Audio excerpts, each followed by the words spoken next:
Have you ever seen the same number again and again until it felt like a whisper from the universe itself? Have you ever thought of an old friend, only to have them call you that very same day? This is not chance. This is not chaos. This is the language of the cosmos, a divine script written just for you. And today, we will teach you how to read it. You feel it, don't you? That strange tapestry of events that seems too perfect, too aligned to be mere coincidence. You see the feather on the ground, just as you ask for a sign. You hear a stranger say the exact words you needed to hear. These moments are threads of gold in the fabric of your reality, moments that make you pause and wonder if there is a hidden intelligence at play, a silent choreographer arranging the dance of your life, speaking a language only your soul can understand. But with this perception comes a cold and insidious whisper, the shadow of doubt. A part of you, the logical, conditioned part, screams that you are inventing patterns, that you are seeing faces in the clouds. It tells you that you are on the verge of madness, desperately seeking meaning where there is only a void. This is the great fear all chosen ones must face. The fear that the secret language you are beginning to perceive is nothing but an elaborate, self-inflicted delusion, isolating you from a world that sees only randomness. To understand this divine language, I must tell you a story. A parable not of this time, but for all time. It is the story of Carl, the last of the celestial cartographers in the great city of Ethel. The city was a marvel of logic and stone, a place where every road was straight, every building was measured, and every truth was written in books bound by iron. The unknown was a sickness, and the maps of Ethel were its cure, charting every last corner of the known world, leaving no room for mystery. Carl was a master of his craft, his hands capable of tracing the veins of a continent with ink and precision. He was celebrated, honored, his work adorning the walls of the city's great library. Yet in the silent hours of the night, surrounded by his perfect maps of a perfectly known world, a profound emptiness echoed within him. He felt like a man drawing the blueprints of a cage, a beautiful and intricate prison, while his soul yearned for an open sky he had never seen. His life changed on a night of a lunar eclipse, when a tremor, unheard by anyone else, shook the foundations of the library. From a hidden compartment in an ancient desk, a roll of parchment, brittle with age, fell at his feet. It was not a map of land, but of the stars. The constellations were alien, a swirling dance of light and shadow he had never witnessed. And at its center was a symbol, a silver hawk with a single star clutched in its talons, a star that seemed to pulse with a faint, inner light. That night, Carl's dreams were filled with the cry of a silver hawk and the chilling winds of an unknown place. When he awoke, the symbol was burned into his mind's eye. As he walked through the logical streets of Ethel, he began to see it everywhere. The pattern of cracks on a paving stone, the way a vendor had arranged his silver fish, the fleeting shadow of a bird against a sunlit wall. The city, once a symbol of order, had become a canvas of cryptic messages meant only for him. The rational part of his mind, the part that was a child of Ethel, fought back with venom. It was fatigue, it was stress, it was the mind's pathetic need to create order from chaos. He tried to dismiss the signs, to bury himself in the familiar comfort of his work, charting the coastlines that 100 cartographers had charted before him. But the symbol of the silver hawk would not leave him. It was a splinter in his soul, a constant, nagging reminder of the vast, uncharted territory that lay not on his maps, but within him.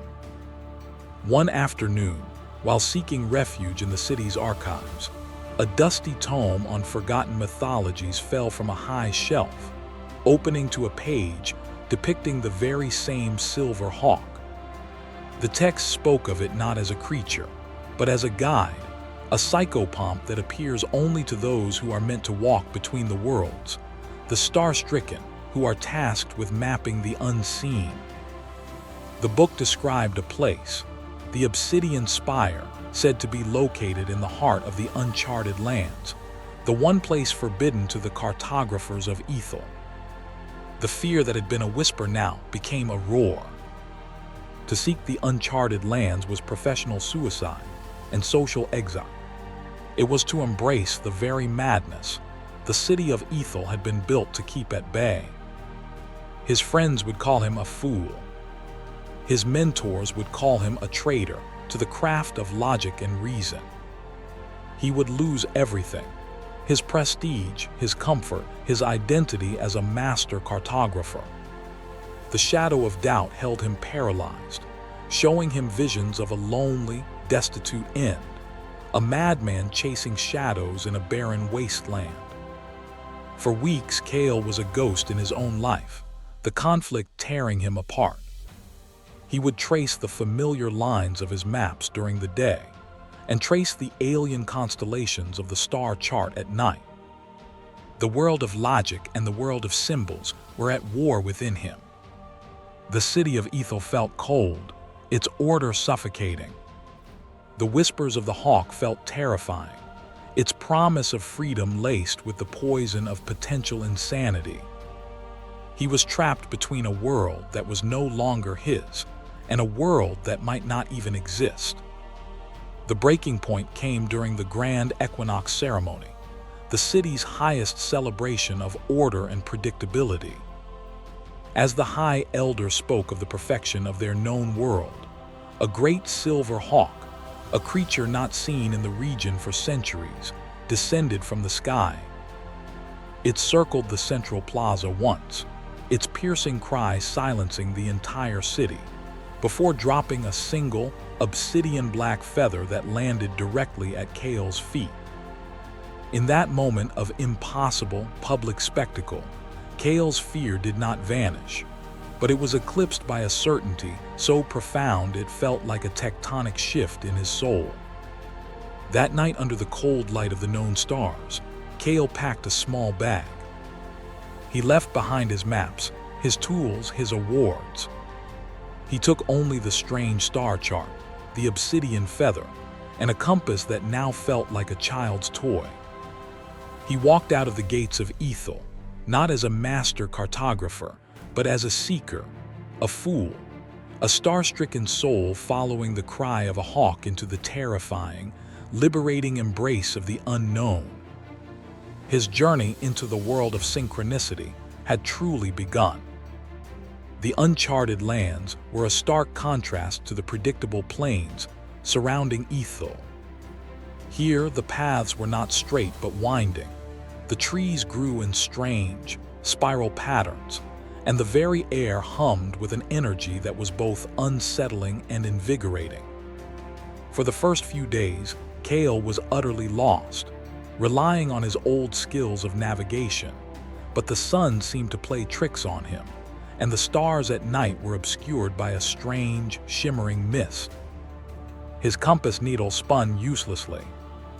The logic of Ethel was dead here. Despair began to creep in. The shadow of doubt returned, whispering that his grand sign at the festival was a fluke, a bizarre natural event he had foolishly imbued with meaning. He was alone, starving, and chasing a symbol from a child's fairy tale. He sat by a cold, murky stream, the weight of his decision crushing him. He was ready to turn back, to beg for forgiveness at the gates of the city that now seemed a warm, safe haven. He closed his eyes, asking for a sign, one last sign, feeling the utter absurdity of his request. When he opened his eyes, he saw it. On the other side of the stream, a series of moss-covered stones were arranged in a pattern. It was not a perfect replica, but the sweeping curves and sharp angles were unmistakable. It was the constellation of the Silver Hawk from his star chart. It wasn't a path or a direction, but it was a confirmation. It was the universe whispering, "You are not mad. Keep going." Cale felt a surge of energy that had nothing to do with food or rest. It was the nourishment of meaning itself. He learned a new way to navigate. He stopped looking for paths and started looking for patterns. He followed the flight of dragonflies with iridescent wings that matched the colors on his chart. He chose his direction based on the shape of the clouds in the afternoon sky. He made camp only in places where he found a fallen branch shaped like a spiral. He was no longer imposing his will on the world, but allowing the world to guide his will. He was learning to listen to the planet's silent, symbolic language. One day, his journey led him to a vast, petrified forest, a place of eerie silence and towering stone trees. The air was thick with stagnation, and for days no signs appeared. The vibrant conversation he was having with the cosmos had fallen silent. The old fear returned, stronger than ever. Perhaps the patterns were only in the living world, and this dead place was the end of the road, the final proof of his folly. He felt his resolve crumbling, the silence deafening his spirit.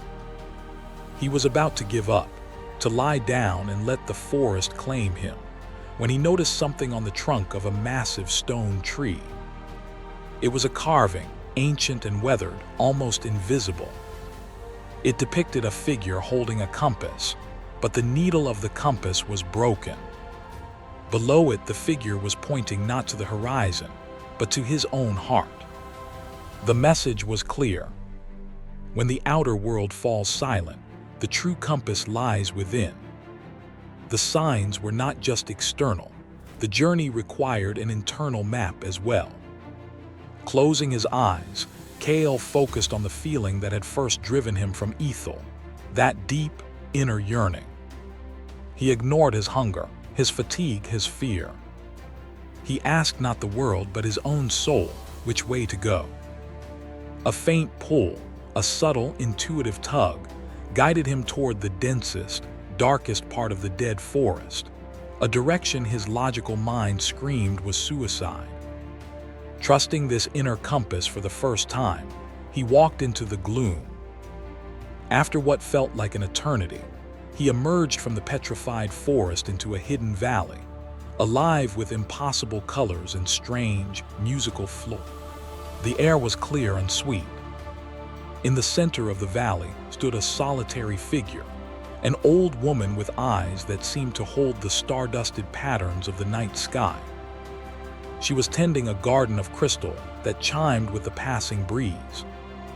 She looked at Cale not with surprise, but with quiet expectation, as if he were merely late for an appointment.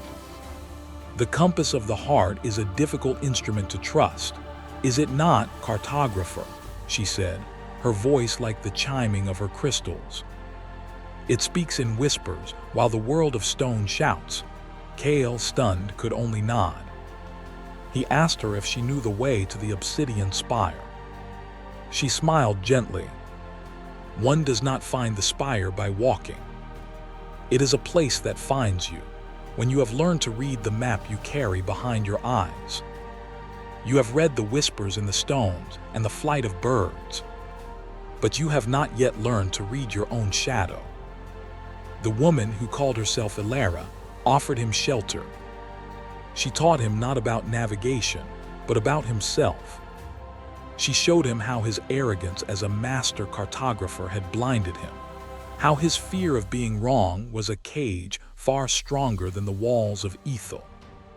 She made him confront the part of him that secretly despised the lesser people of his city, the part that felt his mission made him superior. This, she explained, was his shadow, the unmapped territory of his own soul, and until he charted it, he could go no further. His time with Elara was the hardest part of his journey. He had to face the ugly truths he had buried, the insecurities that drove his perfectionism, the quiet cruelty in his judgments. He had to admit that his quest was driven not just by a noble purpose, but by a desperate need to prove his own specialness. It was a painful, humbling process. He wasn't just a hero on a quest. He was a flawed man, running from his own darkness. The synchronistic signs had led him not to a treasure, but to a mirror. One morning, after a particularly difficult night of self-reflection, Carl awoke to find a perfectly formed obsidian rock resting on his chest. It was cool to the touch and seemed to absorb the light around it. Ilara was standing over him, her starry eyes filled with a new light. "The shadow once seen becomes a stone," she said. "You can let it be a weight that sinks you, or a foundation upon which you build a tower." Carl understood. His flaws, his darkness, were not enemies to be vanquished, but parts of himself to be understood and integrated. He thanked Ilara, who simply nodded and pointed toward a mountain pass he hadn't noticed before. "The spire has been watching you," she said. "It knows you are ready to see." As Carl walked the pass, he felt a profound change. The world was still speaking to him, but now he understood it was a reflection of his inner state. When he felt at peace, he would see harmonious patterns in the clouds. When his old fears flared, he would be confronted by thorny, impassable bushes. The universe was not just guiding him, it was mirroring him. The journey became a dance. He learned to read his own emotional state by observing the world around him. He learned to calm the external chaos by calming his internal turmoil. He was no longer just a follower of signs, but a co-creator, a partner in the conversation. He was learning the deepest secret of synchronicity. The outer world and the inner world are not separate.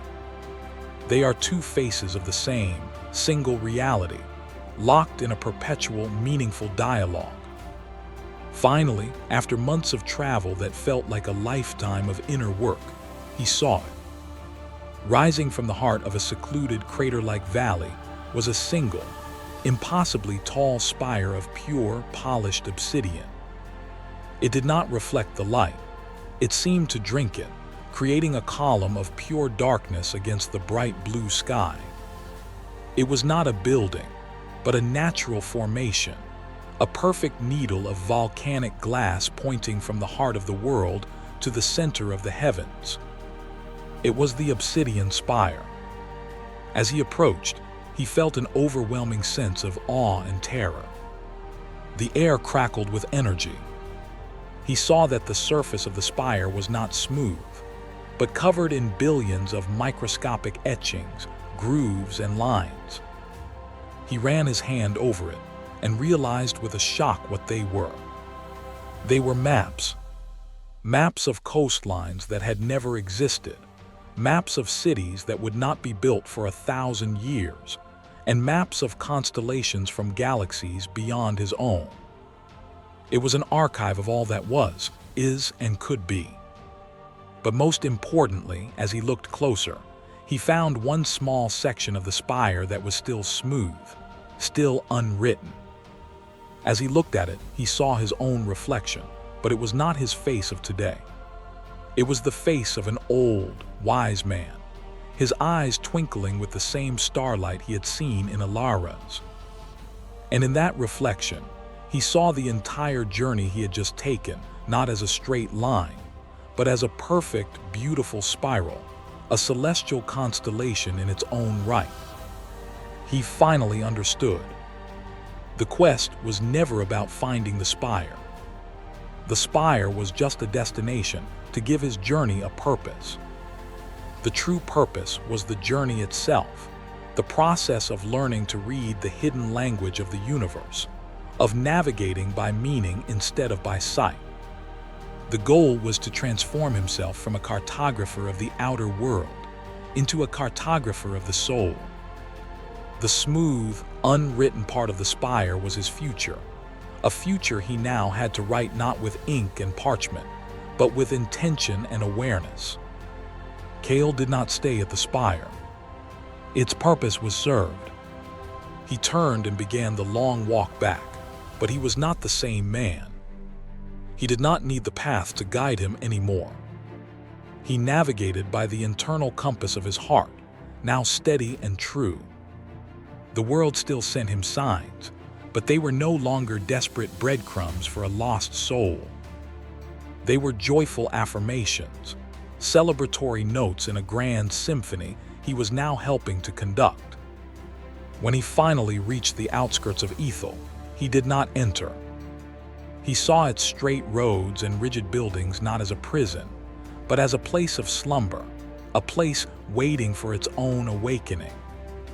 His mission was not to rejoin them, but to be a guide for the other star-stricken souls, the other chosen ones who were trapped in their logical worlds, feeling that same, hollow ache he once knew. He built a small home at the edge of the uncharted lands, a place where the two worlds met. He became a different kind of cartographer. Travelers and seekers, those who felt the splinter of the divine in their souls, would find their way to his door, often led by their own inexplicable synchronicities. He would not give them maps. Instead, he would teach them how to find their own inner compass, how to read the patterns in their own lives, and how to face the shadow of doubt. He would tell them the story of the silver hawk and of the obsidian spire that waits for all who are brave enough to walk the pathless path. The story of Cale, Chosen One, is your story. The city of Ethel is the logical, mundane world that told you to ignore your soul's whispers. It is the world of deadlines, expectations, and the tyranny of the explainable. It is the comfortable cage that you have felt for so long was not your true home. You, like Cale, have been honored for mastering its rules, yet you feel an emptiness that no worldly success can fill, a yearning for an unmapped territory. The star chart is that piece of gnosis, that moment of awakening, that book, video, or sudden insight that shattered your perception of reality. It showed you that there is more to this existence than what the ironclad books of science and society have told you. It introduced a symbol, a number, a feeling, your own silver hawk, that began to appear in your life, initiating you into the great mystery and pulling you toward the uncharted lands of your own higher consciousness. The fear Cale felt is the very same shadow of doubt that you wrestle with every day. It is the voice of the collective, the voice of Ethel that you have internalized. It tells you that these synchronicities are meaningless, that your spiritual feelings are a sign of weakness or delusion. It is the guardian at the gate, the final defense mechanism of the ego trying to protect you from the terrifying, liberating truth of your own divinity and your sacred mission. Your journey into the uncharted lands is your awakening path. It is the process of deconditioning, of learning to trust your intuition over your intellect. The spinning compass is the failure of old, logical tools to solve the new, spiritual problems you face. You too must learn to navigate by patterns, by resonance, by the whispers of your heart. Every synchronicity, every number, every feather is a moss-covered stone on the other side of the stream, a message from your higher self saying, "You are not mad. Keep going." The petrified forest is the dark night of the soul that every chosen one must endure. It is that terrifying period when the signs stop, the universe falls silent, and you are left alone with your deepest fears. It feels like an abandonment, a cosmic test. But its purpose, as Cale discovered, is to force you to find the compass within. It is designed to teach you that the guidance system is not external, it is innate. You are not just a receiver of messages, you are a source of divine wisdom. Ilara is the archetype of the higher self, the anima or animus, the inner wise one. She is the guide you meet when you finally turn inward. Her lesson is the most crucial of all. The journey is not about finding something out there. It is about confronting the shadow within. The synchronicities in your life will inevitably lead you to a confrontation with your own unhealed wounds, your pride, your fears. You cannot reach the spire of higher consciousness until you have mapped the dark forests of your own psyche. The obsidian spire is not a final destination. It is a symbol of gnosis, of cosmic consciousness. It is the realization that you are a part of a universal archive, a fractal of the divine mind. Reaching it is the moment you understand that your personal life story is not random, but a meaningful, mythic journey, a constellation being written across time. The unwritten part of the spire is your freedom, your role as a co-creator, the future that is waiting for you to write it with conscious intention. This is the profound message Carl Jung embedded in his concept of synchronicity. It is not just meaningful coincidence. It is a causal connecting principle. It is the very mechanism by which the inner world and the outer world communicate. It is the proof that consciousness is not confined to your skull, but is a fundamental aspect of the universe, and it is actively trying to guide you toward wholeness, toward your own individuation. The universe is conspiring to help you complete your personal myth. These synchronicities are not random rewards or puzzles. They are tailored to your specific psychological and spiritual state. They are reflections. If you are ignoring a deep emotional issue, you will see synchronicities that point you toward healing it. If you are on the right path, you will see signs that affirm it. The world becomes a living oracle, a divine mirror showing you the state of your own soul. Your reality is a feedback loop designed to guide your evolution. So now you must undertake the alchemical step. You must move from being a passive observer of these signs to an active participant in the dialogue. Your task is this. For the next 7 days, carry a small journal, a synchronicity ledger. Do not hunt for signs. Simply live with an open awareness. At the end of each day, write down any strange coincidence, any recurring number, any overheard phrase that struck your soul, any dream that felt significant. Write it down without judgment. Do not try to interpret them immediately. The purpose of this first step is not interpretation, it is validation. It is the act of telling the universe and your own subconscious mind that you are listening. You are acknowledging the whispers. By the simple act of recording these events, you are amplifying their energy. You are building a bridge between your conscious mind and the cosmic intelligence that is guiding you. You are beginning to draw your own star chart. This act transforms you from Kale, the confused seeker, into Kale, the conscious navigator. It vanquishes the shadow of doubt not by arguing with it, but by presenting it with undeniable, written evidence. It is the practical, alchemical process of turning the lead of random chaos into the gold of meaningful connection. This ledger will become your most sacred text, the personal scripture of your soul's journey, the first map of your own unmapped lands. This is your work now. This is the sacred craft. For you are a chosen one, a modern-day celestial cartographer. You have been tasked with mapping the unseen realms, with charting the path from the slumber of the mundane world to the awakening of cosmic consciousness.